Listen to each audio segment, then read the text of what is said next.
नमस्कार। चुनावी बहसको पहिलो अङ्कमा यहाँहरूलाई हार्दिक स्वागत गर्न चाहन्छु। म कार्यक्रम सञ्चालक रामकुमार थापा। वैशाख 30 गते हुने स्थानीय निर्वाचनलाई लक्षित गरेर यस कार्यक्रमको तयारी पारिएको हो। आज यस कार्यक्रममा हामी दलका नेता तथा प्रत्याशी उम्मेद्वारसँग एजेन्डा सहितको कुराकानी गर्ने रेडियो कार्यक्रम हो। यो कार्यक्रम नीलकण्ठ एफएम 98.5 मेगाहर्जबाट बिहान 7:30 देखि 8 बजेसम्म सुन्न सक्नुहुन्छ। साथै हाम्रो इन्टरनेट अनलाइनको www.nilkantfm.com बाट संसारभरबाट एकैसाथ सुन्न सक्नुहुन्छ। 13वटा पालिकामध्ये यसभन्दा अघिल्लो निर्वाचनमा नेकपा एमाले अधिकांश स्थानीय तहमा जित हासिल गर्न सकेको थियो। नेकपा एमाले र माओवादी केन्द्र बीच एकता भई बनेको नेकपा चुनावी गठबन्धन गरी प्रदेश र सङ्घीय निर्वाचनमा बहुमत ल्याउन सफल भएका थिए। नेकपाले निरन्तरता पाउन सकेन। ऋषि कटेलले हालेको मुद्दाको कारणले सर्वोच्चले नेकपा फुटाउने सम्मको आदेश दिएपछि दुई पार्टी दुईतिर मात्रै भएन, तत्कालीन एमाले पनि फुट्यो। माओवादीका प्रभावशाली नेताहरूले प्रचण्डको साथ छोडी नेकपा एमालेमै बसेका थिए। पुनः स्थानीय तहको निर्वाचन नजिकै छ। निर्वाचनको तयारी, नेकपा एमालेको रणनीति, जनतामाझ कसरी जाने भन्ने विषयमा कुराकानी गर्नको लागि हामीसँग नेकपा एमालेका प्रभावशाली नेता तथा सङ्घीय सांसद खेमप्रसाद लोहनी सर आज हामीसँग हुनुहुन्छ, हाम्रो स्टुडियोमा हुनुहुन्छ। र आज हामी विशेष गरी नेकपा एमाले अब कसरी चुनावी तालमेल अगाडि बढेर जान्छ र गठबन्धनसँग कसरी लड्न सकिन्छ, जनतामाझ कसरी जाने, किनकि नेकपा एमालेको पालामा गरेका कामहरू अब जनतामाझ कसरी लिएर जाने, यो सबै यावत चुनौती पनि छन्। यस विषयमा धादिङका 13वटा पालिका मध्ये अब अधिकांश पालिकामा जित हासिल गरेको नेकपा एमाले अबको चुनावमा के स्थान या रक्षा गर्नको लागि कसरी अगाडि बढ्न सक्छ भन्ने विषयमा कुराकानी गर्छौँ। सरलाई कार्यक्रममा स्वागत छ। धन्यवाद। आराम हुनुहुन्छ? आराम छु, एकदम ठिक छ। चुनावी दौडधुप चाहिँ सर कतिको सुरु भयो? अब चुनावको त अहिले हामी उम्मेदवार चयनको क्रममा छौँ। उम्मेदवारहरूको सिफारिसहरू भइरहेको छ। चुनावको सबै समय हाम्रो चुनावमै बितिरहेको छ, चुनावको तयारीमा बितिरहेको छ।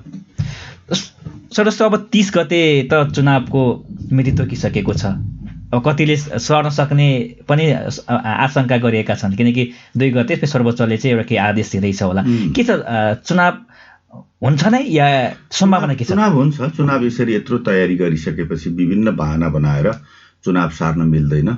यसरी चुनाव सारियो भने त यो ठाडो डकैती जस्तो हुन्छ। जनतामाथिको, लोकतन्त्रमाथिको, जनअधिकारमाथिको ठुलो हस्तक्षेप हुन्छ, ठुलो अन्याय हुन्छ।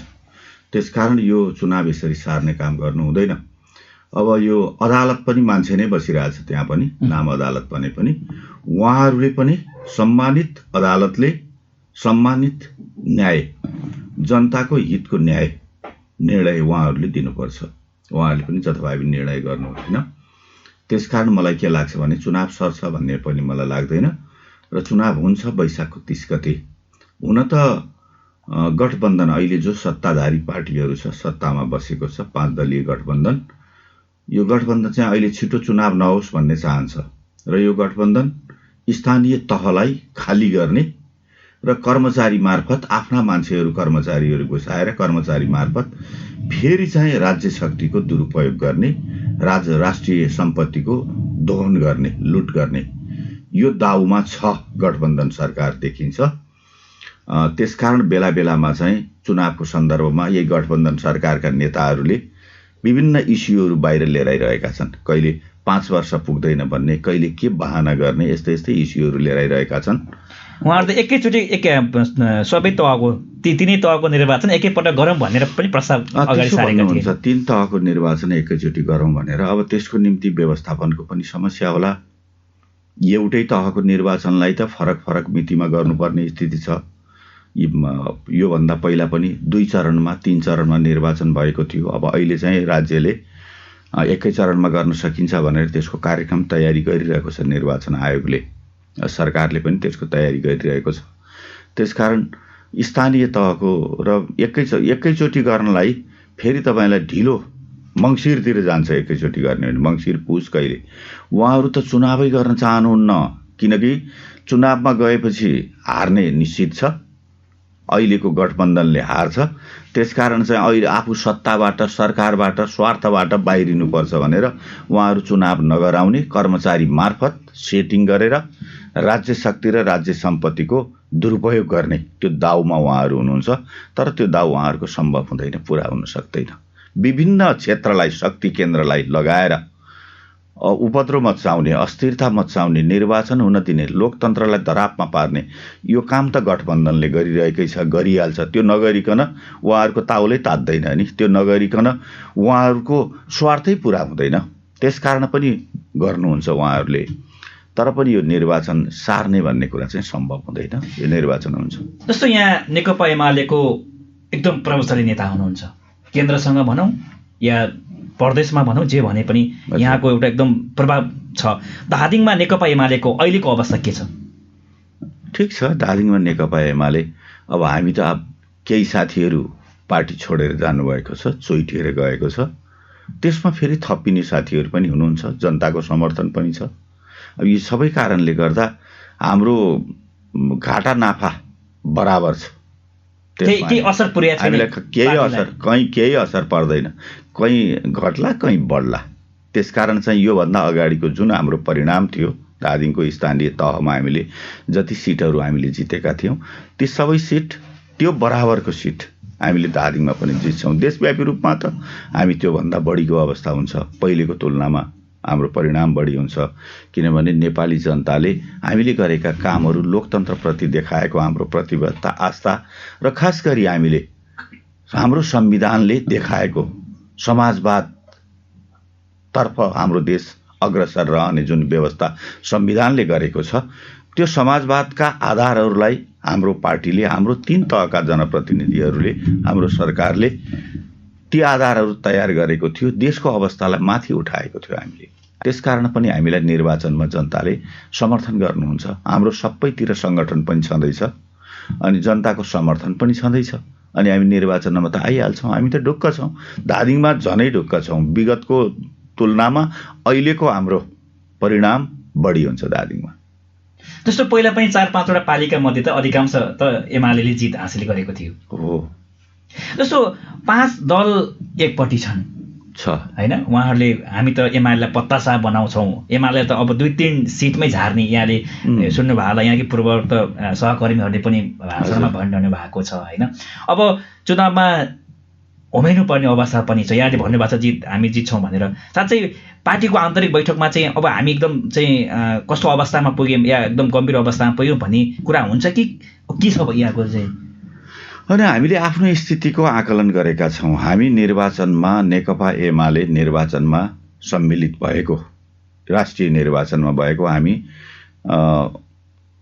43 सालबाट निरन्तर हामी लोकतान्त्रिक प्रक्रिया बमोजिम नै हामी निर्वाचनमा संलग्न छौँ। 43 सालमा हामीले पञ्चायतलाई ध्वस्त गर्ने भनेर, पञ्चायतकै मञ्चबाट पञ्चायतको विरोध गर्ने भनेर जनपक्षीय उम्मेदवारलाई खडा गरेका थियौँ।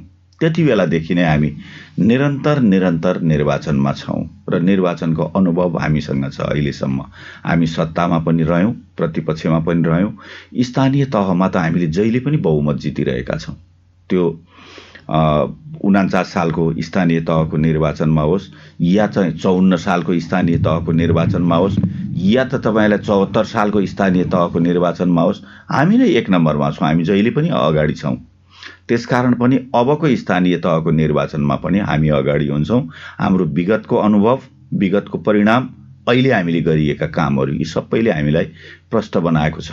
धादिङको सन्दर्भमा अनि हामी छलफल त गरिहाल्छौँ। अब 5 दलीय गठबन्धन भनेको छ, त्यो 5 दलीय गठबन्धन एक्लै लड्न नसकेर, एक्लै हिँड्न नसकेर अनि उहाँहरू बैशाखी टेकेर हिँड्नु भएको छ। अर्काको त्यो प्यारासाइट हुन्छ नि, अर्काको जिउमा टाँसिएर मात्रै बाँच्न सक्ने त्यो गठबन्धनभित्रका केही तत्त्वहरू, केही दलहरू छ। त्यसकारण उहाँहरू दिनरात गठबन्धन मात्रै भनिरहनु भएको छ। किनभने कमजोर भएको कारण, एक्लै लड्ने, एक्लै हिँड्ने आँट नभएको त्यस कारणले हो। अब निर्वाचनको समयमा भन्न त भन्छ नि, निर्वाचनमा त्यो धरौटी जफत हुनेहरूले पनि म जित्छु भन्दै हिँडेका देख्छु नि मैले। एकदम कागजमा लिएर यति पुग्यो 28,000, अब तपाईँको घरमा 5,000 छ भने 28,005 भयो, अब कति थपिन्छ भन्दै जोड्दै हिँडेर अनि एकदम त्यो सोम शर्माको कथा जस्तो कुरा गरेर अनि उहाँहरूले चाहिँ धरौटी पनि जफत हुँदैन, 150 भोट पनि आउँदैन, 40,000 भोटको आकलन गरेर हिँडिरहेको हुन्छ मान्छेहरू। हिँड्छ चुनावमा, त्यस्तो देख्छु मैले। यही भन्दा अघिल्लो निर्वाचनमा पनि, यो संविधान सभाको निर्वाचनमा एउटा पार्टीको, त्यस्तै पार्टीको एउटा पार्टीको मान्छेले चाहिँ उहाँले खाना मात्रै पनि 1000 जना जति मान्छेलाई खुवाएको थियो अरे है, खाना खुवाएको। अनि त्यस पछाडि भोट चाहिँ आएछ 150 भोट है। 1000लाई खाने खाएको। मेरो खाना खाएको मान्छेले नि भोट हालेन, यस्तो हुँदो रहेछ भन्दै हुनुहुन्थ्यो होइन। त्यही हालत हो, यो गठबन्धनको हालत पनि त्यही हो। हिजो सत्तामा रहेको पार्टीहरू पनि छन् गठबन्धनमा, उनीहरूको स्थिति ठिकै होला, हामी त्यस्तो ठिकै देख्छौँ, तर पनि त्यस्तो चाहिँ उत्साहजनक स्थिति उहाँहरूको होइन। अब गठबन्धनमा आएका यो खुद्रा मसिना चौटाहरू चोइटाहरू यिनीहरूको के हालत हुन्छ? यिनीहरू आफू हिँड्न सक्दैन, बैशाखी टेकेर हिँडिरहेछ यिनीहरू। त्यो प्यारासाइट जस्तो अर्काको जिउमा टाँसिएर मात्र यिनीहरू बाँचिरहेको अवस्था छ। त्यसकारण हामीलाई के छ भने गठबन्धन जत्रो गठबन्धन भए पनि हाम्रो अध्यक्षले भन्नुभएको छ नि 5 वटा बाख्रा र एउटा भैँसीको वेट बराबर हुँदैन भनेर। त्यस्तै स्थिति हो। जत्रो गठबन्धन भए पनि त्यो गठबन्धनले जित्न सक्दैन। हामी चुनाव जित्छौँ, हामी परास्त गरेर छोड्छौँ। हामीलाई थाहा छ गठबन्धनभित्रको आन्तरिक कलह, आन्तरिक समस्या, गठबन्धनमा आउने समस्याहरू, सिट विभाजन र त्यस पछाडि एकमना एकता मनोविज्ञान, यो सबै कुराहरू हामीले बुझेका छौँ, देखेका छौँ। हामी एकमना एकताका साथ अगाडि बढ्छौँ। त्यो विभाजित मनस्थितिको गठबन्धनलाई त्यो 10 तिरबाट जोडिएका खुद्रा मसिनाहरूलाई हामी परास्त गरिहाल्छौँ नि। त्यति धेरै जटिल कुरो होइन त्यस्तो के होइन। हामीले किनकि उहाँहरू आन्तरिक रूपमै रुमलिनु हुन्छ, यसको फाइदा एमाले लिन्छ। त्यो त स्वाभाविक हो नि। एउटा पार्टीभित्र त विवाद हुन्छ, विवाद भएर चोइटिएर गयो। अनि त्यो 5 वटा पार्टी 5 वटा स्वार्थ, कता न एजेन्डा न विचार, मात्र स्वार्थका लागि मात्रै त्यहाँ चाहिँ त्यो गठबन्धन भएको छ। अनि झन स्वार्थ मिल्दैन। स्वार्थको लागि भएको ठाउँहरूमा झन स्वार्थ प्रतिनिधि बनाउने कुरामा स्वार्थ मिल्दैन। ती समस्याहरू उहाँहरूको देखा पर्छ। उहाँहरूले राष्ट्रका निम्ति एउटा सिनको पनि बाँच्नु भएको छैन। देशलाई अहिले अधोगतितिर लैजाने कामहरू गरिरहनु भएको छ। विकास निर्माणका काम सबै ठप्प बनिरहेको छ। अर्थतन्त्र चौपट छैन।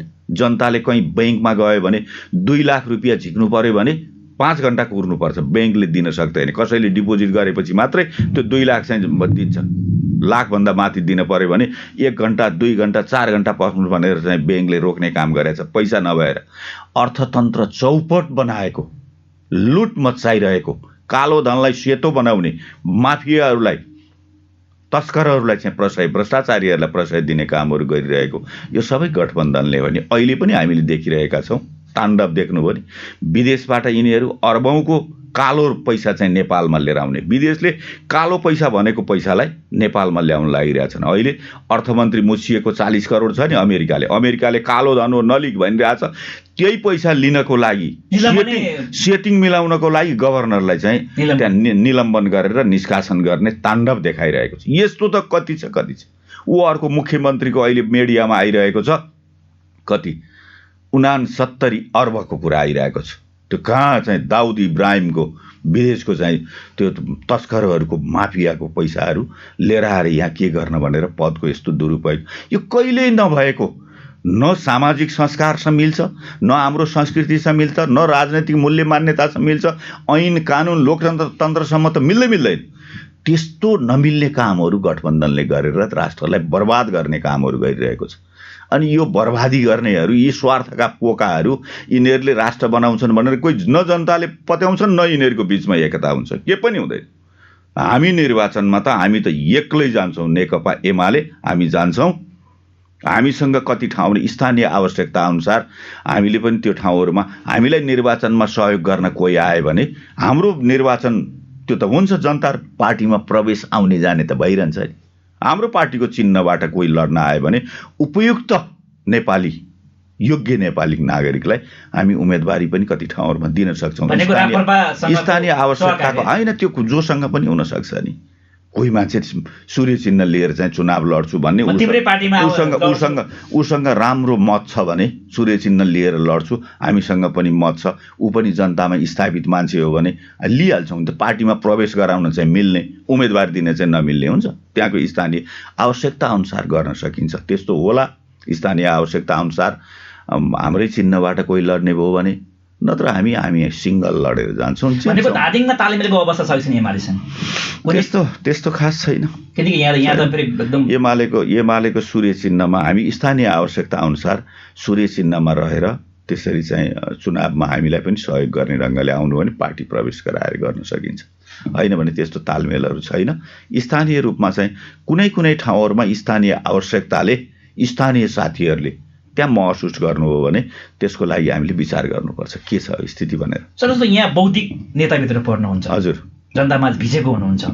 जस्तो अहिले धेरै नागरिकहरूलाई उहाँहरूले के चाहिँ बुझाइ छ भनेदेखि तत्कालीन बहुमत प्राप्त नेकपा एमालेको सरकार थियो। हजुर, र दुई पटक चाहिँ संसद विघटन गरियो होइन, कतिले प्रतिगमन भनेर ठुलो आन्दोलन गरे होइन। वास्तवमा जुन त्यो अवस्था सृजित भयो यसको बारेमा थोरै बताइदिनुहोस् न, के हो संसद विघटन? हाम्रो प्रधानमन्त्री, हाम्रो अध्यक्ष तत्कालीन प्रधानमन्त्री केपी ओलीको रहरको कुरा होइन, बाध्यताको विषय हो। त्यो बाध्यताको परिस्थिति कसले बनाएको हो भने कमरेड प्रचण्ड, माधव नेपाल, उहाँहरू दुईजनाले बनाउनु भएको। पार्टी हामीले एकीकरण गऱ्यौँ। पार्टी एकीकरणमा हामीले सबै कुराहरू पार्टीको नेतृत्वले सहमतिबाट गर्ने, केन्द्रीय नेतृत्व निर्माण गर्ने, जिल्ला नेतृत्व निर्माण गर्ने र नीति निर्माण गर्ने, नीति कार्यक्रम निर्माण गर्ने र राष्ट्रिय महाधिवेशनबाट नेतृत्व समेत सहमतिबाट गर्ने सबै कुराहरू भएको थियो। सहमति आन्तरिक कुरा हो, सहमति कानुन त होइन। सहमति चाहिँ केवल इमान हो होइन, नैतिकता हो सहमति भनेको। मूल सत्य कुरा सहमति हो। त्यो सहमति, तर कानुनमा त सहमति भन्ने लेखिया हुँदैन। मन्जुर भयो भने मन्जुर भएन भने कानुन बमोजिम भन्ने हुन्छ। सहमति गरियो, तर उहाँहरूले पछि राम्रो काम गरिसके केपी ओलीले लोकप्रियता हासिल गर्न थालिसकेपछि प्रचण्डलाई पनि चिडाहट उठ्यो, माधव नेपाललाई डाहा भयो। त्यस पछाडि एकदम छटपट पीडा भयो उहाँलाई, कहीँ माधव नेपालको नाम आएन र उहाँहरूले सरकार पनि भत्काउने, त्यसपछि पार्टी पनि कब्जा गर्ने, त्यो दाउ गर्न थाल्नुभयो। विशेष गरी एमाले भित्रकै कारणले हो हामीले चाहिँ त्यो संसदको विघटन गर्नु परेको पहिलो कुरा। तर पछि परिणाम के देखियो भने संसद विघटन त ठिकै रहेछ भन्ने कुरा देखियो। पछि गएर प्रचण्डले पनि विघटन गरौँ भने, वैशाखमा चुनाव गरौँ त पछि भने, माधव नेपालले पनि भने, त्यस पछाडि देउवाले पनि भन्नुभयो, सबैले भन्नुभयो। सबै संसदले काम गरेन, काम लाग्दो रहन्छ भन्ने कुरा त आयो। संसदको सभामुख जस्तो मान्छे निकम्बा हुनुभयो उहाँले पक्षपात गर्नु, भेदभाव गर्नुभयो। एउटा पार्टीको अरौटे जस्तो मात्रै हुनुभयो। उहाँले सभामुखको सम्मानलाई कायम गर्न सक्नु भएन, त्यहाँ पनि समस्या रह्यो। संसदले काम गर्न सकेन, भद्रगोल मचाउने काम भयो, त्यहाँ पनि रह्यो। अर्को कुरा, माधव नेपाल र प्रचण्डको दाउ नेकपा एमाले खाइदिने, एमालेको सूर्य चिन्ह खाइदिने है, पार्टी खाइदिने, एमालेको संगठन खाइदिने, एमालेको 77 जिल्लामा रहेको जुन खालको चाहिँ एमालेको कार्यालयहरू छ, प्रपर्टी छ होइन, यो सबै कुरा खाइदिने, स्वार्थ अर्का घरभित्र पसेर कर्ल्याप कुर्लुप बोकेर लुटेर हिँडिदिने नि उहाँहरूले त्यो गर्न लाग्नुभयो। त्यसलाई रोक्नको लागि, त्यो लुटाइलाई रोक्नको लागि, पार्टीको र सूर्य चिन्ह कब्जालाई रोक्नको लागि काम पनि नगरिरहेको सरकारले, के संसदले पनि काम नगरिरहेको, बाध्य भएर त्यसलाई देखेर अनि केपी ओलीले संसदको विघटन गरिदिनु भएको, 2 पटक विघटन गरिदिनु भएको। त्यो केका लागि हो भने पार्टी जोगाउनको लागि, सूर्य चिन्ह जोगाउनको लागि, पार्टीको इज्जत साख संगठन जोगाउनको लागि र अर्को कुरा लोकतन्त्र जोगाउनको लागि। पार्टीभित्र त अनुशासन हुन्छ नि, पार्टीभित्र गैर अनुशासन भइसकेपछि पार्टीका नेताहरू, सांसदहरू, केन्द्रीय कमिटीका जिम्मेवार सदस्यहरू अनुशासनहीन अराजक बनिसकेपछि त्यो अराजकतालाई र अनुशासनहीनतालाई, लुटलाई रोक्नको लागि के गर्ने भनेपछि संसदको विघटन गरिदिने, निर्वाचनमा जाने। निर्वाचन लोकतन्त्रको आत्मा हो, आवश्यकता हो, सुन्दर पक्ष हो नि। निर्वाचन त सबैले चाहँदो रहेछ नि। केपी ओलीलाई चाहिँ दोष लगाइरहेको, सारा ती दोष लगाएका कुराहरू पछि खण्डित भयो। एमसीसीको बारेमा ताण्डव एमसीसीबाट देखाएन, त्यही माधव प्रचण्डले होइन एमसीसीको बारेमा त्यत्रो ताण्डव देखाएर हल्ला गर्दै हिँडेको। किन अरे भने सरकार जोगाउनको लागि रे। सरकार केका लागि? सरकार नियुक्तिका लागि, स्वार्थका लागि, फाइदाका लागि, आफ्ना जहान परिवारलाई नियुक्ति गर्नको लागि। हेर्नुहोस् त लाज शरम। 24 गते आएर अस्ति 25 गतेबाट आचार संहिता लागू हुँदैछ। 24 गतेबाट आएर निर्णय गरेर विभिन्न ठाउँमा राजदूत लगायत सयौं ठाउँहरूमा चाहिँ आफ्ना मान्छेहरूलाई भर्ती गरेको छ। त्यसमा आफ्ना ज्वाइँ भान्जा भान्जी, छोराछोरी, भाइ बहिनी राखेको छ। यो स्वार्थको लागि, लुटको, यो पनि दुरुपयोग हो, पदको दुरुपयोग हो, इमानको दुरुपयोग हो यो होइन। त्यो लुट्नको लागि उहाँहरूले गरिरहनु भएको छ। त्यही लुटलाई जोगाउनको लागि निर्वाचनमा जानको लागि चाहिँ संसदको विघटन भएको देखियो नि। संसदले जति बेला केपी ओलीले विघटन गर्नुभएको थियो, संसदले त काम नगरेरै विघटन गराएछ भन्ने कुरा प्रमाणित भयो। त्यसपछि संसदले कामै गर्न सकिरहेन नि। अनि सरकारले पनि संसदमा चाहिँ फेस गर्न सक्दैन, चोर बाटोबाट लिएर आउने काम गर्छ उसले। अध्यादेश संसद चलिरहेको बेलामा हठात संसदको अधिवेशनलाई स्थगित गरेर चोर बाटोबाट अध्यादेश लिएर आउँछ। पार्टी दल विभाजन गर्छ, दल विभाजन गरेको भोलिपल्ट फेरि त्यो अध्यादेशलाई खारेज गरेको नाटक गर्छ। हेर्नुहोस् त, यो त एक ढङ्गले डकैत दिनलाई रात गरिरहेको अधिकारको लोकतन्त्रको दुरुपयोग, संविधान र लोकतन्त्रको उपहास गरिरहेको अवस्था हो। त्यही अवस्थाबाट मुक्त गर्नको लागि निर्वाचनको घोषणा गरेको थियो, संसदको विघटन गरेको। जस्तो केही मान्छेले त अहिले प्रमाणित भएको छ ती सब कुराहरू। भनेको संविधान चाहिँ च्यात्ने काम भयो या अहिलेको यो व्यवस्था पनि खतरा आउने काम भयो र हामी चाहिँ गठबन्धन गर्न पर्यो भनेर जनतामा गरिरहनु भएको छ। वास्तवमा के हो? संविधान कानुन लोकतन्त्रको धज्जी उडाउने काम, अदालतलाई विवादमा सर्वोच्च अदालतमा त्यो ताण्डव नृत्य देखाउने काम, यो सबै सेटिङ गरेर यो गठबन्धनले गरेको, उहाँहरूले गर्नुभएको संविधानको धज्जी उडाउने काम त कानुनले संविधानले नदिएको कुरालाई होइन। 40% लेखिएको थियो नि कानुनमा, त 40%ले पार्टीमा र संसदमा ल्याउनु पर्ने कुराहरू बहुमत लिएर आयो भने 40% देखाउन सक्यो भने मात्रै दल विभाजन गर्न पाइन्छ भन्ने थियो। त्यसलाई चोर बाटोबाट घटाएर 20 मा लिएर आएर त्यो पनि संसदमा वा त्यो उसमा भनेर राखेको, संसदमा वा पार्टीमा भनेर राख्यो। पहिला त्यही विषयलाई 40% मा संसद वा पार्टी भन्ने कुरा केपी ओलीले ल्याउँदा ध्वस्त भयो। 12 रेक्टर स्केलको भूकम्पको जस्तो हल्ला गर्ने यो 5 दलीय गठबन्धन होइन, यो 5 दलीय, यो त लुटको गठबन्धन हो नि यो। अनि त्यो गर्ने गठबन्धन, अनि 20% मा पनि त्यो वा भन्नेलाई पनि के र भन्नेलाई हटाएर वा राखेर चाहिँ दल विभाजन गर्ने जे पनि गरिदिन्छ उनीहरूले त तपाईँको नाम तपाईँ रामकुमारै होइन भनेर भनिदिन सक्छ, प्रमाण देखाइदिन्छ, कानुन बनाइदिन्छ नि। सरकारले कानुन फेर्न सक्ने, सरकारले नाम फेर्न सक्ने कानुन बनाइदिन्छ, तपाईँको नामै अर्को बनाइदिन सक्छ, जन्मसिद्ध नामै अर्को, तपाईँको प्रपर्टीलाई सरकारले चाहिँ लिन सक्ने भनेर चाहिँ एउटा क्षतिपूर्ति दिन नपर्ने भनेर कानुन बनाइदिन्छ, लुट दिन सक्छ, जे पनि गर्छ। यो सरकार अत्यन्तै गैर जिम्मेवार छ। सत्ताको लागि, स्वार्थको लागि, आफ्ना लागि, आफ्नो परिवार नातागोताको लागि जे पनि गर्छ यिनीहरूले, जे पनि त्यो देशलाई बलि चढाउन पनि तयार हुन्छ, जनतालाई बढी चलाउन तयार हुन्छ। धन सम्पत्ति हो, के कुरा गर्नुहुन्छ ती सबै गर्छ। जस्तो अब धादिङमा यहाँहरू कसरी जानुहुन्छ जनतामा? छ अब हामी जनताको बीचमा हामी यति बेला निर्वाचनको समयमा उम्मेदवारको तयारीमा छौँ। हाम्रो सबै वडाहरूमा उम्मेदवारको सिफारिसको छलफल भइरहेको छ। केही वडाहरूमा निर्विरोध भएको छ, केही पालिकामा निर्विरोध भएको छ। त्यहाँ चाहिँ निर्विरोध नभएको ठाउँहरूमा फेरि पनि छलफल गरिरहनु भएको छ। हामीले छलफल गर्नुहोस्, सकेसम्म निर्विरोध गरेर मात्रै जिल्लामा पेश गर्नुहोस् भनेका छौँ। त्यहाँ उहाँ साथीहरूले कोसिस गर्नुहुन्छ, निर्विरोध भए निर्विरोध, नभएदेखि उहाँहरूले सिफारिस गर्नुहुन्छ। त्यो सिफारिसलाई जिल्ला कमिटीले निर्णय गर्छ, सिफारिस गर्ने ठाउँमा सिफारिस गर्छ। हामी त्यो प्रक्रियामा छौँ। र दोस्रो कुरा, हामी जनताको बीचमा हाम्रो हामीले सङ्घीयताको कार्यान्वयन गऱ्यौँ। नेकपा एमालेको सरकारले हो सङ्घीयताको कार्यान्वयन गरेको। 74 सालमा गाउँपालिकाको, नगरपालिकाको भवन पनि थिएन, बस्ने ठाउँ पनि थिएन, कर्मचारी पनि थिएन, प्रदेशको त नाम मात्रै थियो, केही पनि थिएन।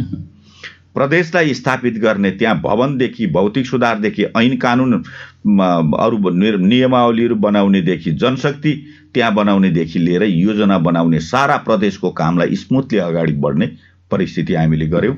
स्थानीय तहलाई पनि अधिकार सम्पन्न बनाएर अगाडि बढ्यौँ र सङ्घीयताको कार्यान्वयनलाई हामीले गरिरहेका छौँ। र स्थानीय तह अहिलेसम्मको बजेट पनि हामीले पठाएको बजेट हो। त्यो नेकपा एमालेको सरकार, सङ्घीय सरकार, केन्द्रीय सरकारले पठाएको बजेट हो। यो स्थानीय, तपाईँको यो नगरपालिकामा काङ्ग्रेसले जितेको छ, त्यसको काङ्ग्रेसको मेयर हुनुहुन्छ, उहाँले पनि एमालेको सरकारले, केपी ओलीको सरकारले पठाएको पैसा खर्च गरिरहनु भएको छ। उहाँले यहाँ वितरण गर्नुभएको छ। मान्छेहरूलाई चुनावको बेलामा चाहिँ 2 लाख, 5 लाख, 1 लाख दिएर आफ्नो पक्षमा भित्र्याउने, 1 लाख ट्याक्क हातमा राख्ने, टक्क टिका लगाइदिने, अनि त्यस पछाडि जय नेपाल भन्न लगाउने, काङ्ग्रेस प्रवेश गराउने गर्नुभएको छ भन्ने मैले सुनिरहेको छु। उहाँले गरिरहनु भएको छ। त्यो पैसा पनि कहाँबाट आएको हो? त्यो सबै उहाँले गए मैले यो काम गरेँ के काम गरेँ भन्नुभएको छ। त्यस्तो ठाउँमा आएको ती पैसाहरू पनि एमालेको सरकारले, केपी ओलीको सरकारले, अहिलेसम्म बजेट त केपी ओलीको सरकारले प्रस्तुत गरेको बजेट त हो, हामीले प्रस्तुत गरेको बजेट हो, त्यो पठाएका छौँ। त्यो बजेटलाई पनि कार्यान्वयन हुन नदिनको लागि राम्रा महत्त्वपूर्ण ठुला ठुला सडक लगायतका 1400 योजनाहरू रोकिदिएको छ। अहिले त्यसलाई मद्दत गर्दैन, हटाइदिएको छ। अनि त्यो योजनाका पैसाहरू निकालेर अघि मैले भने जस्तो चोर बाटोबाट 2 लाख 5 लाख, मलाई लाजलाग्दो मैले त्यो लिस्ट देखेको थिएँ। उसको प्रदेश सरकारले, बागमती प्रदेशको सरकारले 5-5 लाख पठाएछ टोलमा, ठाउँ ठाउँमा। त्यो चाहिँ के हो भने आफ्ना कार्यकर्तालाई खाऊ भनेर दिएर पठाएको छ। यस्तो दुरुपयोग गर्ने कामहरू गरिरहेको छ। र बीचबाट ढोकाबाट होइन, त्यो खडपुवालबाट झ्यालबाट पनि, त्यो खोपोबाट खडपुवालबाट हात छिराएर त्यहाँबाट चाहिँ पैसा चोरेर आफ्ना मान्छेहरूलाई खुवाउने कामहरू गरिरहेको छ। र यो भयानक दुरुपयोग गर्ने कामहरू गरिरहेको छ। र हामी निर्वाचनमा हाम्रो 3 तहका सरकारले गरेको कामहरू जनताको बीचमा लिएर जानेछौँ। सङ्घीय सरकारले गरेको कामहरू हामीले जनताको बीचमा लिएर गइरहेका छौँ। यी सबै काम गरिरहेका छन्। र हाम्रा प्रतिस्पर्धीहरू, विपक्षीहरूले गरिरहेका भ्रष्टाचारको बारेमा, दुरुपयोगको बारेमा, अनियमित कामको बारेमा, कुशासनको बारेमा, उहाँहरूले गरिरहेको बेमानीको, जनतालाई गरिरहेको बेमानी, राष्ट्रलाई पुर्याइरहेको घातको बारेमा हामी जनताको बीचमा लिएर जान्छौँ। हाम्रा राम्रा काम पनि हामी लिएर जान्छौँ। हाम्रा प्रतिस्पर्धीहरूले गरिरहेको राष्ट्रघातका कामहरू पनि जनताको बीचमा चेतनामूलक कार्यक्रमको रूपमा लिएर जान्छौँ। हामी यिनै कामहरू अहिले गरिरहेका छौँ। अहिले जनताको घर घरमा जाने, भेटघाट गर्ने, बोलाउने, कति मान्छेहरूलाई चाहिँ अलिकति डर त्रास पनि देखाइएको छ। धादिङमा त नेकपा एमालेका ठुल्ठुला टाउका गरेका मान्छेहरू ती अर्को पार्टीतिर गए है। बिचरा त्यो पार्टी चाहिँ बिलाउने पार्टी हो कि त्यो पार्टी गठबन्धन नहुने बित्तिकै त्यो पार्टी हिँड्नै सक्दैन, थला परिहाल्छ। गठबन्धनको बेलामा अलिक टाइटुई गर्ने हो। त यो गठबन्धनै गर्नुभन्दा पार्टी नै एउटै बनाइदिए भइहाल्थ्यो नि। उहाँहरू प्रतिस्पर्धा गर्नलाई काङ्ग्रेसको नेतृत्वमा एउटा काङ्ग्रेस पार्टी, उहाँहरू सबै काङ्ग्रेस भइसक्नु भएको छ। त्यो वामपन्थी त नाम मात्रै हो, उहाँहरूको वामपन्थी केही पनि खामपन्थी हो, त्यो हामपन्थी हो त्यो तिनीहरू। अब उहाँहरू एउटै पार्टी बनाइदिए हुन्थ्यो। हामीलाई त के लाग्थ्यो भने काङ्ग्रेस पार्टी, दक्षिणपन्थी पार्टी, त्यसको नेतृत्व काङ्ग्रेसले गर्थ्यो, यही 5 दलका गठबन्धन त्यसैमा लाग्थे। हामी नेपाल कम्युनिस्ट पार्टी एमाले हामी ठाउँमा लाग्थ्यौँ। 2टा पार्टीको रूपमा प्रतिस्पर्धा गर्न पाए राम्रै हुन्थ्यो। अब अहिले गज्याङ र गुजुङ छ, यो गठबन्धन भनिरहेको छ। अलिकति त्यो गठबन्धनले के गर्छ भने देशलाई स्मुथली अगाडि बढाउने, स्थिरता दिने, एउटै योजना र कार्यक्रमका साथ, नीतिका साथ अगाडि जाने काममा रुकावट गर्छ गठबन्धनले। गठबन्धन भने त स्वार्थ नै हो नि, त्यसले रुकावट गर्छ। त्यसकारण अब बिस्तारै बाइपार्टी सिस्टममा नेपालको पोलिटिक्स त जाँदैछ। तर यसलाई चाहिँ यही अहिलेकै निर्वाचनहरूमा 2टा पार्टी भइदिए हुन्थ्यो। त्यो उहाँहरूको पनि इमान्दारिता हुन्थ्यो, गठबन्धनहरूको पनि। अब यही छ। अब त्यो गठबन्धनसँग हामी प्रतिस्पर्धा पनि गर्छौँ। हामी किन डराउने? हामी जनतामा छौँ, किन डराउने? हाम्रो पार्टी जिउको तिउँ छ। मैले भन्दै थिएँ अघि, त्यो साथीहरू हिजो देखिएका टाउकाहरू बिचरा कागजी बाघ जस्तो हुनुहुन्छ।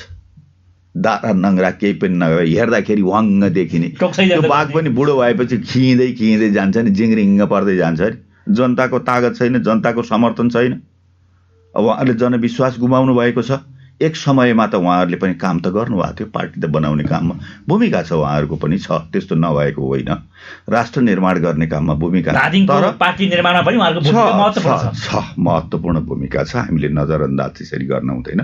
तर अहिले जति भूमिका भए पनि पार्टी फुटाउने, पार्टी छोडेर हिँड्ने, पार्टीको विरुद्धमा गएर आफ्नो सरकार ढालेर दक्षिणपन्थीको सरकार, दक्षिणपन्थीको पाउमा सत्ता चढाउने काम जुन गरिरहनु भएको छ, दक्षिणपन्थीसँग हात थापेर आफ्नो जीविका चलाउने या उहाँहरू बाँच्ने काम जुन गरिरहनु भएको छ, त्यो त राम्रो भएन। र उहाँहरूले अहिलेसम्म जति राम्रो काम गर्नुभएको थियो होइन, ती कामहरूको त एकैचोटि नाश गरिदिनु भयो। उहाँहरूले राम्रो काम गर्नुभयो, तर पछाडि अत्यन्तै नराम्रो काम समाप्त गरिदिनु भयो ती उपलब्धिहरूलाई। त्यसकारण अहिले उहाँहरूको स्थिति राम्रो छैन। मान्छेमा भ्रम चाहिँ छ, एकदम ठुलो टाउको के होला भन्ने, तर त्यस्तो केही होइन। उहाँहरू कागजी बाघ जस्तो देखिनु भएको छ। जनता उहाँहरूको समर्थन, भोटै छैन नि, कहाँ जान्छ भोट त्यसरी? केही कार्यकर्ताहरू केही स्वार्थी झुन्डहरू जाने बित्तिकै जनता जान्छ। भोट त जनताले हाल्ने हो नि। जनताको बिचमा हामी पुगिरहेका छौँ, पुग्छौँ हामी चुनावको समयमा नि, अहिले पनि पुगिरहेका छौँ। 104वटै वडाहरूमा हाम्रो उम्मेदवारहरू छ, हाम्रा कार्यकर्ताहरू छ। वडामा मात्रै टोलमा छ है, टोलमा छ, सानो सानो 10 घरको बस्तीमा पनि नेकपा एमाले छ। सबै ठाउँमा हामी जान्छौँ। त्यसकारण ती केही टाउकाहरू गयो भनेर हामीलाई केही फरक पर्दैन। तर केही एमालेका कार्यकर्ताहरूमा चाहिँ एउटा त्रास पनि छ के भनेदेखि अब हारिने पो हो कि होइन, हामी अब 5 वर्ष बाहिर बस्नुपर्ने पो हो कि भनेर चाहिँ उहाँहरूले चाहिँ होइन अन्य पार्टीहरूमा जानको लागि चाहिँ केही समन्वय गरिरहेछन् भन्ने पनि कुरा छ। वास्तवमा त्यस्तो छैन। त्यस्तो एमालेको कार्यकर्ताहरू अन्त जाने त्यस्तो छँदै छैन। र अलिकति विवाद केमा आउँछ भने उम्मेदवार छनौटको कुरामा मान्छेको क्षमता त सबैको बढेको छ है, अनि सबैको दाबी हुन्छ। अनि उम्मेदवारी आफू चाहिँ नहुने भइसकेपछि त्यहाँ चाहिँ अलिअलि विवादहरू आउने, अलिकति चित्त दुखाइ हुने, अलिकति निष्क्रिय हुन खोज्ने, त्यो त जति बेला पनि हुन्छ। तर फेरि साथीहरू, हाम्रो साथीहरू अत्यन्तै जिम्मेवार हुनुहुन्छ।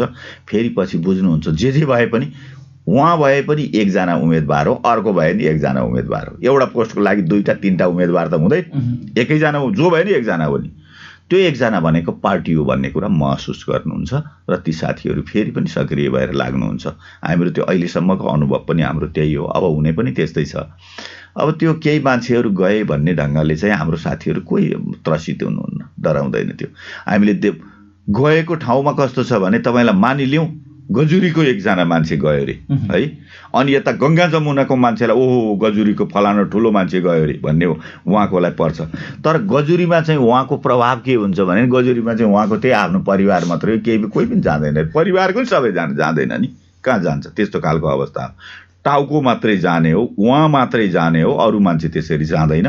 र अलिअलि अहिले चाहिँ एउटा के छ भने सत्ताको दुरुपयोग गरेर, सङ्घीय सत्ताको दुरुपयोग गरेर, प्रदेश सत्ताको दुरुपयोग गरेर स्थानीयमा पनि केही निर्वाचित भएका प्रतिनिधिहरूले गैर जिम्मेवार हो। किनभने उहाँहरू त खानैको लागि हो नि, भ्रष्टाचारकै लागि हो। ती आफ्ना पदको दुरुपयोग गरेर केही मान्छेहरूलाई उहाँहरूले उभ्याउनु भएको छ। थोरै मान्छेहरू, ती स्वार्थी झुन्डहरू अलिअलि छन्, त्यस्तो मात्रै हो। अब त्यो उहाँहरू जान्छ, फेरि पार्टीमा थपिने कुरा त छँदैछ। स्वतन्त्र मतदाताहरू हुन्छन्, तटस्थ मतदाताहरू हुन्छन्। ती मतदाताले त हामीले गरेका कामहरू देखिहाल्नु भएको छ नि। हामीले उहाँको पुनर्निर्माणमा घर बनाइदिए नि देखाएको छ, घर अगाडिको बाटो पिच गरिदिएको, घर अगाडिको बाटो चाहिँ ग्राभल गरिदिएको, घरको नजिकै ठुलो अस्पताल बनाइदिएर डाक्टर राखिदिएको, स्कुल भवन बनाइदिएर स्कुलमा शिक्षकहरू राखिदिएको, यी सबै देख्नु भएको छ। किसानहरूले कृषि कामको लागि सरकारले सस्तो ऋणहरू दिइरहेको, कति ठाउँहरूमा चाहिँ ती कृषि काम गर्ने मान्छेहरूलाई अनुदानहरूको व्यवस्था, सब्सिडीहरूको व्यवस्था गरिदिएको, यो सबै कुराहरू त उहाँहरूले देख्नु भएको छ जनताले। अनि यसो सम्झाइदिएपछि फेरि बुढा हजुरबा हजुरआमाहरूले 4000 भत्ता पाउनुहुन्छ, मासिक भत्ता उहाँहरूले पाउनुभएको छ। 8 किसिमको छ सामाजिक सुरक्षा कार्यक्रम भत्ताहरू, ती सबै कुराहरू, यो सबै कुरा देख्नुहुन्छ उहाँहरूले। र अर्को एमाले गरिरहेको काम, राष्ट्रको झन्डा उठाइरहेको, राष्ट्रको इज्जतलाई, सम्मानलाई, सार्वभौमसत्तालाई माथि उठाइरहेको देख्नु भएको छ नि। लिम्पियाधुरा लिपुलेख चाहिँ हाम्रो नेपालको हो भनेर नक्सामा इङ्कित गरेको, अब कहिले पनि भारतले नाकाबन्दी गर्ने साहस गर्ने छैन भनेर चीनसँग व्यापार र पारवहन सन्धि गरिरहेको लगायतका कामहरू छन्। यी धेरै त्यो राष्ट्रिय गौरवको कामहरू हुन सक्छ। एजेन्डा लिएर जनतामा जान्छौँ हामी यी सब एजेन्डाहरू लिएर हामी जनताको बिचमा जान्छौँ। त्यसकारण जनताहरूले हामीलाई त समर्थन गरिहाल्नुहुन्छ नि। अलिअलि चोइटिएर गएर केही मान्छेहरू गएका छन्, फेरि प्रवेश पनि त भइरहेको छ, साथीहरू आइरहनु भएको छ अरू पार्टीबाट। एकीकरणको क्रममा आउनुभएको जो साथीहरू हुन्छ, पार्टी एकीकरणको क्रममा आएका साथीहरू, त्यो साथीहरूको ठुलो पङ्क्ति हामीसँग छ। र हाम्रै सरकारको पालामा द्वन्द्व पीडितहरूलाई, त्यस पछाडि गएर लोकतान्त्रिक आन्दोलनका योद्धाहरूलाई सम्मानको कार्यक्रम र परिचय पत्रको कार्यक्रमहरूको व्यवस्था गरिरहेको छ। अनि ती साथीहरू पनि ठुलो त्यो द्वन्द्वमा जाने जो के भन्छ लडाकुहरूको ठुलो पङ्क्ति पनि नेकपा एमालेमा छ, आएको छ, एकीकरणको क्रममा पनि आएको छ। त्योभन्दा पछाडि पनि दिनदिनै आउने काम गरिरहेको छ। नागरिक समाज, हिजो हामीले देखिएका एउटा कर्मचारीहरूको सङ्गठन सिङ्गै आयो, जो एकीकरणको समयमा आएको थियो त्यो कर्मचारीहरूको सङ्गठनको केन्द्रीय कमिटी नै आयो हामीतिर। यस्तो खालको अवस्था छ, धेरै छ। त्यसकारण चाहिँ अलिअलि घटेको छ, थपिने क्रम ठुलो छ। हामीले धेरै कामहरू गरेको स्थानीय तहदेखि लिएर तपाईँलाई अहिले भन्नुहोस्, म 5 वर्ष अगाडि निर्वाचनको समयमा जाँदा गुम्दीबाट हिँडेर गएको, गुम्दीसम्म गाडीमा गएँ, बसमा गएँ गुम्दीसम्म, त्यहाँबाट म हिँडेर लापा पुगेको। अहिले गाडी त लापाको बोर्डरमा त्यो किचेत भन्ने ठाउँमा, रीको किचेत भन्ने ठाउँमा त्यहाँ गाडी जान्छ, त्यहाँको चित्रा फुङ्गा डोका डालोहरू गाडीले गरेर बोकेर लिएर आउँछ। पुलहरू चाहिँ नदीमा पुलहरू चाहिँ बनिरहेको छ, त्यो डिपिआरहरू भइरहेको छ। अहिले पनि 32वटा पुलहरू धादिङमा बनिरहेछ, मोटरेबल पुलहरू हाम्रो त्यही आँखु नदीमा चाहिँ बनिरहेको छ। धादिङ बेसीबाट तिप्लिङ जाने सडक चाहिँ पिच भइरहेको छ। हेर्नुहोस्, त्यो पिचको कार्यक्रम छ, 72 करोड 77 करोडको लागतमा भइरहेको छ। अर्को 10 करोडको लागतमा भइरहेको छ। अर्बौँको रकमहरू खर्च भइरहेको छ, कामहरू भइरहेको छ। अहिले म अस्ति शेरतुङसम्म गाडीमा चढेर पुगेर आएँ, शेरतुङ पुगेर आएँ। हेर्नुहोस्, शेरतुङबाट 2 बजे हिँडेको, 2:30 बजे हिँडेको मान्छे म 10 बजे आएँ। मेरो गाडी बिचमा गाडी बिग्रेर 3 घन्टा त्यहाँ चाहिँ त्यो गाडी बिग्रेर बस्दा पनि म 10 बजे यहाँ धादिङ बेसी आइपुगेको छु। त्यही दिन बेलुका काठमाडौँ पुगेँ, राति काठमाडौँ गएँ। शेरतुङबाट गाडी चल्छ, तिप्लिङबाट गाडी चल्छ। अब बाँकी मात्रै त्यहाँ चाहिँ 1.5 किलोमिटर तिप्लिङ र शेरतुङको बिचमा 1.5 किलोमिटर जोड्न बाँकी छ। धेरै ठाउँमा सुविधाहरू गइरहेको छ। विद्युत कार्यक्रमहरू सञ्चालन, व्यावसायिक कार्यक्रमहरू सञ्चालन यिनीहरू भइरहेको छ। त्यसकारण चाहिँ धेरै हामीले गरेका कामहरू छन्। हामी ती कामहरू जनताले देख्नुहुन्छ र जनताले समर्थन गर्नुहुन्छ। तटस्थ मतदाताको ठुलो सङ्ख्या छ। त्यो तटस्थ मतदाता नेकपा एमालेलाई सूर्य चिन्हमा उहाँहरूले भोट हाल्नुहुन्छ। एमाले त छँदैछ नि, अलिअलि टाउको मात्रै पो गएको, के गर्छ त्यो टाउको गरेर हामीलाई। त्यसकारण हाम्रो स्थिति 74 सालको भन्दा मजबुत छ। हामी स्थानीय अझै बलियो छ। हामी 74 सालको भन्दा बढी सिट जित्छौँ। त्यो गठबन्धन सठबन्धन जे भयो केही गर्दैन हामीलाई। तपाईँलाई समुद्र बढेर आएपछि त्यो खहरे खोलाहरूले के गर्छ, तिनीहरू सब किनारा लाग्छ, माडेर जान्छ नेकपा एमाले।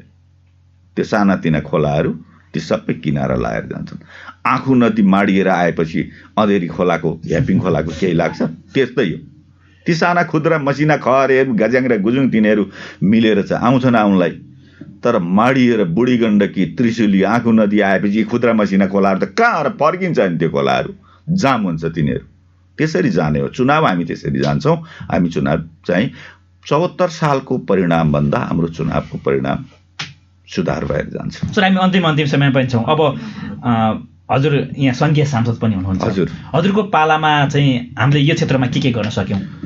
मैले यो क्षेत्रमा मेरो समयमा भएको भनेको त एउटा त सबै ठाउँहरूमा विद्युतको आपूर्ति हामीले पुर्यायौँ। बिजुलीको व्यवस्था, केन्द्रीय विद्युतको लाइन सबै ठाउँमा गएको छ। अहिले रुबी भ्यालीमा पनि पहिला नपुगे, रुबी भ्यालीमा थिएन, गङ्गा जमुनामा थिएन, त्यहाँ पुगेको छ, धेरै ठाउँमा पुगेको छ। र त्योभन्दा अर्को महत्त्वपूर्ण कुरा पूर्वाधार हो, सडक नै हो।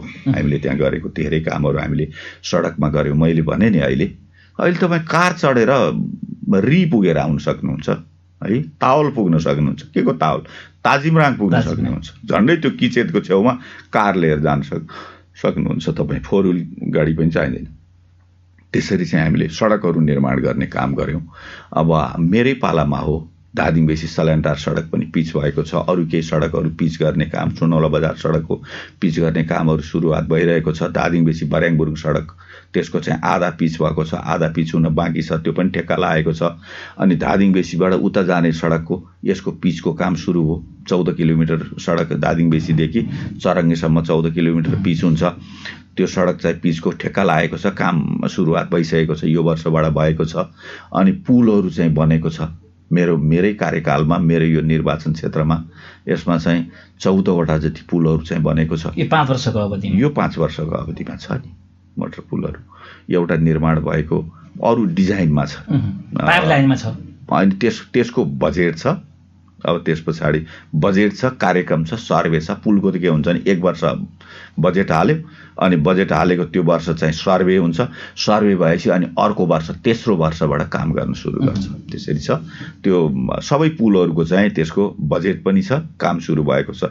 खास गरी धादिङ बेसी साङको तिप्लिङ सडकको आँखु नदीको अर्को यतातिर रीतिर तर्ने कुताल बेसीमा भन्नेमा छ, त्यहाँ पुलको त्यहाँको टेन्डर भएको छ, 2 वर्षको बजेट छ त्यसमा। त्यस पछाडि गएर त्योभन्दा तल रिङ्नेमा पुलको लागि कार्यक्रम छ, त्यसको लागि परेको छ। अनि अहिले फेरि अर्को एउटा कार्यक्रम चाहिँ त्यो बन्दैछ, हुन्छ भन्ने छ, यो किन्ताङ फेदीबाट गुम्दीपट्टि तर्ने त्यहाँको लागि पुलको कार्यक्रम छ। लगायतका तपाईँलाई लापा जाने 2टा पुल छ, लापा जाने बाटोमा परेको छ, त्यो सडकको पैसाहरू छ। यी गरेर यस्तो मोटरको पुलहरूको सडकको खास गरी धादिङ बेसी तिप्लिङ सडकमा त्यहाँ चाहिँ हामीले कामहरू गऱ्यौँ। त्यो सडकको स्तर उन्नति गर्ने कामहरू सबै गरिरहेका छौँ। अर्को एउटा एक निर्वाचन क्षेत्र एउटा रणनीतिक सडक भन्ने कार्यक्रम थियो। त्यो सडक चाहिँ सिम्बेसी गोलाङ आगिचोक आँखु नदीको छेउबाट, अनि त्यस पछाडि सल्यानकोटको बेलुङ भन्ज्याङ फुलखर्क गुम्दी री लापा सडक, त्यो 40 करोडको सडक हो। त्यो पिच हुने हो, त्यो पिच सडक हो। त्यो पिचको चाहिँ अहिले 40 करोड छ, त्यो क्रमागत सडक हो त्यो, होइन? त्यो 40 करोड छ। त्यसको पनि 13 किलोमिटर 14 किलोमिटर चाहिँ त्यसको अहिले सर्वे गरेको छ र टेन्डर भइसक्यो। त्यसको काम सुरु हुन्छ, छिटै हुन्छ। टेन्डर भइसकेको छ, मलाई लाग्छ 1-2 हप्तामा त्यसको काम सुरु हुन्छ सिम्बेसीबाट। त्यो सडकहरू भइरहेको छ। अरू साना साना सडकहरू हामीले चाहिँ तपाईँलाई धादिङ बेसीबाट सुनौला बजार जाने सडक, खाल्टे जाने सडक, अब त्यस पछाडि मैदीतिर चैनपुरतिर जाने सडक, धुवाकोटको अर्को सडक पिच भइरहेको छ।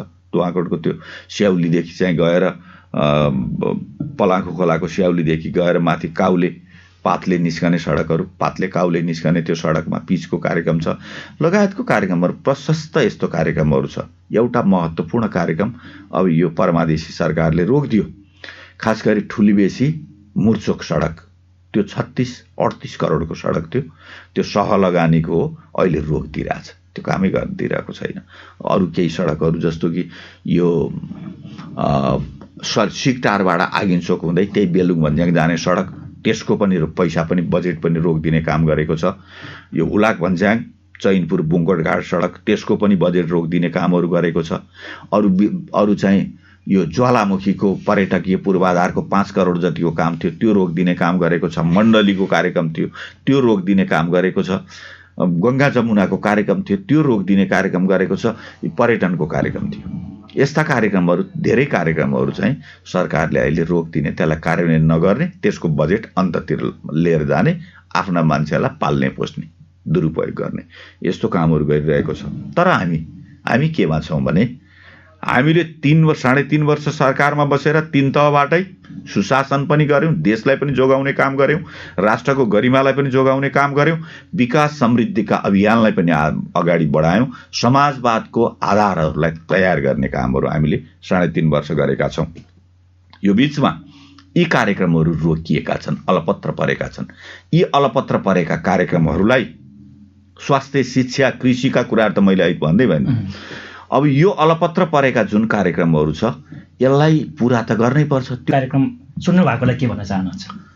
सबभन्दा पहिला आज तपाईँलाई धेरै धेरै धन्यवाद रामजी, तपाईँले एकदमै धेरै मलाई चाहिँ गर्नुभएको छ, आज मौका दिनुभएको छ। फेरि बिहान पनि म सबभन्दा पहिला यो नयाँ वर्षको यो पहिलो दिन म सबैलाई सबैको विजयको, उत्साहको, सुख समृद्धि, सुस्वास्थ्यको लागि म चाहिँ शुभकामना व्यक्त गर्दछु।